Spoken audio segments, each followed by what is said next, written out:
আসসালামু আলাইকুম রহমতুল্লাহ। আজকে কথা বলছি আপনাদের সামনে ডিসি পার্ক থেকে। আমরা আসছি স্টিল মিল বাজার।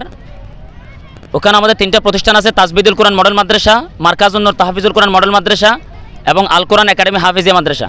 এই তিনটা প্রতিষ্ঠান যৌথ উদ্যোগে আমরা আজকে 21শে ফেব্রুয়ারি শিক্ষা সফরে আমরা ডিসি পার্কে আসছি।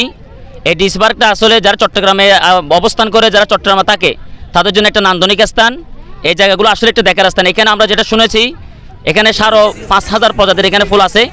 সেজন্য আমরা এত সুন্দর একটা উদ্যোগ নেওয়ার জন্য জেলা প্রশাসন এবং ওনাদের যারা কর্তৃপক্ষ আছে, আমরা ওনাদেরকে ধন্যবাদ জানাই। এবং আমরা এখানে খুব স্বাচ্ছন্দ্য বোধ করেছি। এখানে অনেক খেলাধুলা আছে, এরপর হচ্ছে অনেকগুলো রাইডার আছে, এরপর ঘুড়ি আছে, তারপর হচ্ছে বিভিন্ন নান্দনিক অনেকগুলো জিনিস এখানে আছে। আপনারা যারা ভ্রমণ পিপাসু আছেন, যারা শিক্ষা সফর করতে চান, এটা একটা সুইটেবল একটা প্লেস, আপনারা এখানে আসতে পারেন। ধন্যবাদ।